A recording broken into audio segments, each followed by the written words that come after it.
Hello everyone, I am back with another video and the topic is Born-Haber cycle. आप सब ने इस cycle का नाम सुना होगा. इनऑर्गेनिक केमिस्ट्री का एक बहुत इंपॉर्टेंट टॉपिक है बॉर्न-हेबर साइकिल. अच्छा, बॉर्न-हेबर साइकिल के लिए, इसको समझने के लिए आपको सबसे पहले पता होना चाहिए लैटिस एनर्जी क्या होती है. लैटिस एनर्जी का आप लोग जानते हैं? चलिए कोई बात नहीं, मैं समझा देती हूँ लैटिस एनर्जी क्या होती है. देखो, तो लैटिस एनर्जी वो एनर्जी होती है जो 1 मोल आयनिक सॉलिड को फॉर्म करने में लगती है उसके गैसियस आयंस से. यानी कि energy released in the formation of 1 mole of ionic solid from its gaseous ions. किसी भी गैसियस आयंस के कॉम्बिनेशन से जब 1 मोल आयनिक सॉलिड बनता है तो उसके लिए जो एनर्जी रिलीज होती है, जो एनर्जी निकलती है, वो कहलाती है लैटिस एनर्जी. ये जो यू लिख रहा है ये हमारा रिप्रेजेंट कर रहा है लैटिस एनर्जी. अब हम इसका उल्टा भी कह सकते हैं. हम ऐसे भी कह सकते हैं कि 1 मोल आयनिक सॉलिड जब डिसोसिएट होकर अपने आयंस देता है गैसियस फॉर्म में, तब जो एनर्जी रिक्वायर्ड होती है, तब जो एनर्जी हमें चाहिए होती है, वो एनर्जी कहलाती है लैटिस एनर्जी. तो ये होती है हमारी लैटिस एनर्जी. अब इस लैटिस एनर्जी के 3 मेन फैक्टर्स होते हैं जिस पर ये डिपेंड करती है.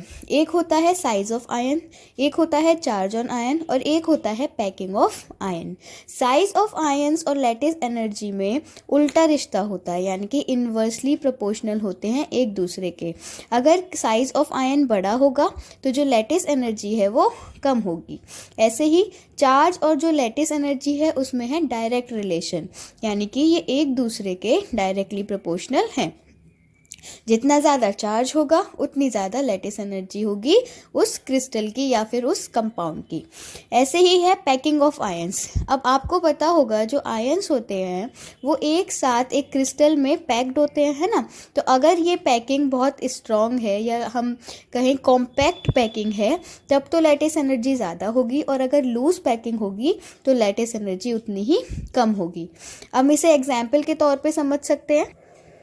जैसे साइज ऑफ आयन वाला फैक्टर है, अगर हम एग्जाम्पल के तौर पे ले लें NaCl और KCl, ठीक है. तो इसमें क्लोराइड आयन तो सेम है ना. जब ये आयन में बटेंगे तो Na पॉजिटिव Cl नेगेटिव बनेगा, K पॉजिटिव और Cl नेगेटिव बनेगा, ठीक है. तो क्लोराइड आयन तो सेम है.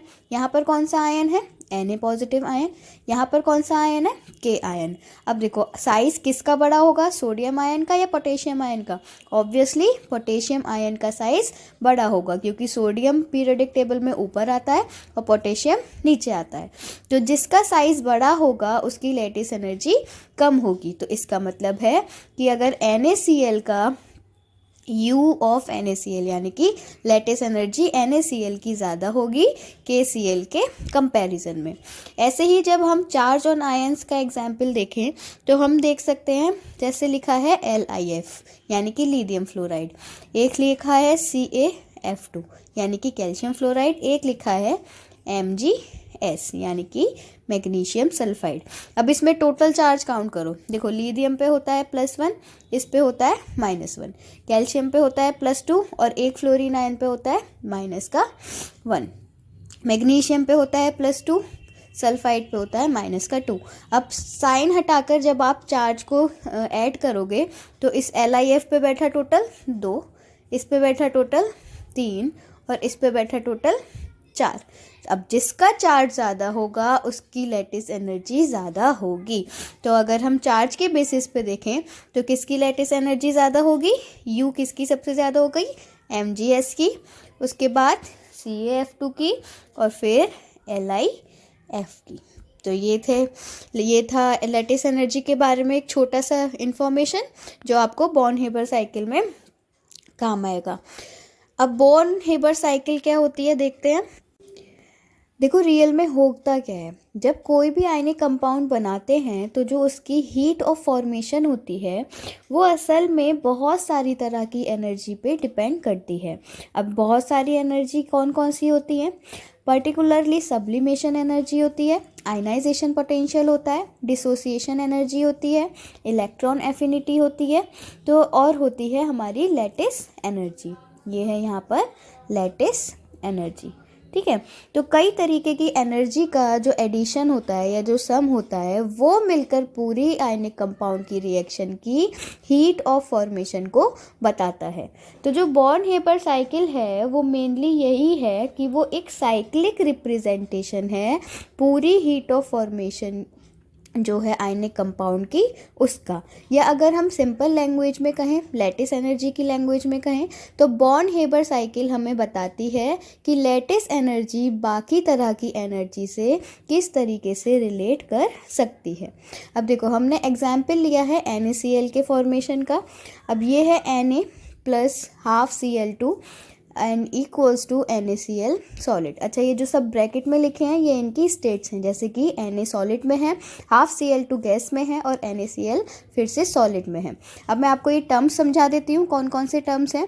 डेल्टा HF बताता है हीट ऑफ फॉर्मेशन। अगर मैं ये पूरी रिएक्शन देखूँ, देखो ये पूरी रिएक्शन देखूँ, तो इस पूरी रिएक्शन में जो टोटल हीट लग रही है या निकल रही है वो है हमारी हीट ऑफ फॉर्मेशन। उसके बाद है heat of sublimation. Heat of sublimation तब काम आती है, यानी कि मतलब एंथैल्पी ऑफ सब्लिमेशन कब काम आती है, जब सब्लिमेशन की प्रोसेस हो रही हो। अब सब्लिमेशन क्या होता है, जब कोई भी चीज़ सॉलिड से गैस में डायरेक्ट कन्वर्ट हो जाए, मतलब बीच में लिक्विड पे ना रुके, सीधे सॉलिड से गैस पे कन्वर्ट हो जाए, तो उस प्रोसेस को कहते हैं सब्लिमेशन प्रोसेस। आपने डेली लाइफ में एक एग्जाम्पल देखा होगा कपूर का। कपूर जब आप यूज़ करते हो, मतलब जब अग्यारी में डालते हो, तो कपूर सीधे वेपर फॉर्म में बदल जाता है, तो सॉलिड से सीधे गैस फॉर्म में बदल जाता है। तो ये प्रोसेस होती है सब्लिमेशन की। ठीक है, उसके बाद हमने देखा आईपी का मतलब है आयनाइजेशन पोटेंशियल। तो आईपी क्या होती है, आईपी होती है कि कोई भी एक मोल आयन, मतलब कोई भी एक मोल गैसियस स्टेट में कितनी एनर्जी उसे चाहिए कि वो एक इलेक्ट्रॉन निकाल पाए। ठीक है, या ऐसे कह सकते हैं एक इलेक्ट्रॉन निकालने के लिए जो एनर्जी चाहिए होती है वो होती है आयनाइजेशन पोटेंशियल। अब बात आती है ईए की। ईए है इलेक्ट्रॉन एफिनिटी। इलेक्ट्रॉन एफिनिटी का मतलब है कि वो एनर्जी जो एक इलेक्ट्रॉन लेने के लिए चाहिए या एक इलेक्ट्रॉन एक्सेप्ट करने के लिए चाहिए। फिर है डेल्टा HD का मतलब है यहाँ पर एंथैल्पी ऑफ डिसोसिएशन या फिर हीट ऑफ डिसोसिएशन या फिर एनर्जी ऑफ डिसोसिएशन। ठीक है, और ये यू तो हमें पता ही है, ये है लैटिस एनर्जी। देखो यहाँ पे गैसियस दोनों गैसियस आयंस मिलके जब सॉलिड आयनिक कंपाउंड बना रहे हैं तब यूज हुआ है हमारा लैटिस एनर्जी। यही हमने अभी पीछे लैटिस एनर्जी में पढ़ा था, है ना। उसके बाद ये रिएक्शन दी हुई है Na solid plus half Cl2, यानी कि ये वाली पूरी रिएक्शन वही सेम उतारी है। इसमें कितनी हीट निकल रही है, -98.21, यानी कि जो हीट ऑफ फॉर्मेशन है वो ये ली हुई है। अच्छा, ये सब हाइपोथेटिकल डेटा है, मतलब रिलेट करेगा, लेकिन एग्जैक्ट नहीं बोल सकती मैं कि ये एग्जैक्ट डेटा है। तो कहीं पे आपको और कोई वैल्यूज़ दिखे तो आप वो भी कंसीडर कर सकते हो। ठीक है, तो अब करना क्या है हमें, बॉर्न हेबर साइकिल में हमें ये प्रूव करना है कि ये जो हीट ऑफ फॉर्मेशन है ये सारी तरह की एनर्जी का एडिशन होता है, यानी कि हम इन सब को जब प्लस कर देंगे तब हमारा इक्वल्स टू में आएगा हीट ऑफ फॉर्मेशन। तो हमें इन सब को प्लस माइनस करके ये निकालना है कि हीट ऑफ फॉर्मेशन की जो वैल्यू है ये उस सब के बराबर है। देखो, तो पहले स्टेप में लिखते हैं, स्टेप वाइज सारी एनर्जी लिखते हैं। तो पहले स्टेप में क्या हुआ, मान लो जो Na सोडियम वाला मेटल था वो किस में कन्वर्ट हुआ, गैसियस वाले Na मेटल में, यानी कि कौन सी प्रोसेस थी, सब्लिमेशन की प्रोसेस थी। तो यहाँ पर कौन सी हीट रिक्वायर्ड थी, डेल्टा HS, जिसकी वैल्यू है 26.0 किलो कैलोरी पर मोल। ठीक है, ये क्या है, सब्लिमेशन एनर्जी। ठीक है, उसके बाद दूसरा स्टेप क्या है, दूसरे स्टेप में मान लो हमने देखा कि जो हाफ Cl2 है गैसियस फॉर्म में वो कन्वर्ट हुआ है Cl गैस में, और उसमें कितनी एनर्जी लग रही है, डिसोसिएशन एनर्जी, यानी कि half delta HD is equals to 28.9 kilo calorie per mole. अच्छा, यहाँ हाफ से कंफ्यूज मत होना, क्योंकि यहाँ पे Cl2 मॉलिक्यूल था और हमें केवल एक Cl का एटम बनाना है, इसलिए हमने हाफ लगा दिया है। ठीक है, उसके बाद तीसरी प्रोसेस, तीसरे स्टेप में क्या हुआ, तो तीसरे स्टेप ले लेते हैं हम सोडियम गैस, मतलब Ip वाला ले लेते हैं कि सोडियम जो थी गैसियस स्टेट में, उसने एक इलेक्ट्रॉन निकाल दिया, ये हो गया।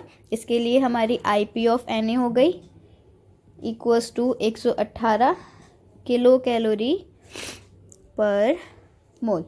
उसके बाद हमारा फोर्थ स्टेप था,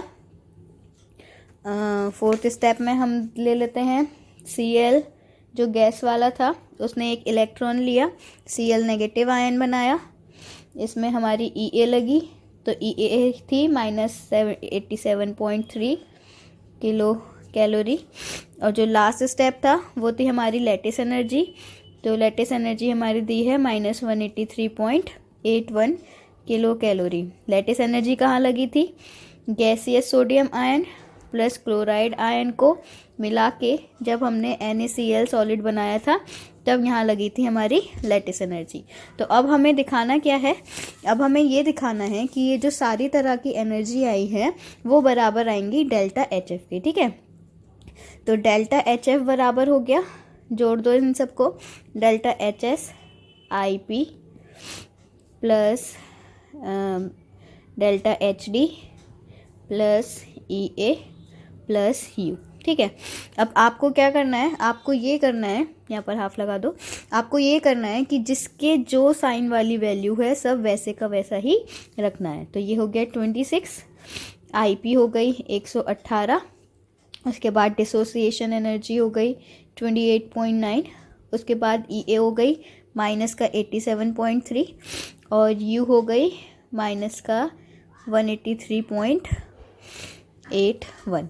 अब जब हम इसे सॉल्व करेंगे, आप करके देखना, तो हमारा आंसर आएगा माइनस का 98.21 किलो कैलोरी पर मोल। ये आई हमारी इन सब एनर्जीज को जोड़ के डेल्टा HF की वैल्यू। ठीक है, कितनी आई, -98.21। अब देखो, जो हमने एक्सपेरिमेंटल डेटा लिखा था यहाँ पर, उसमें भी कितनी वैल्यू दी हुई थी HF की, -98.21 किलो कैलोरी।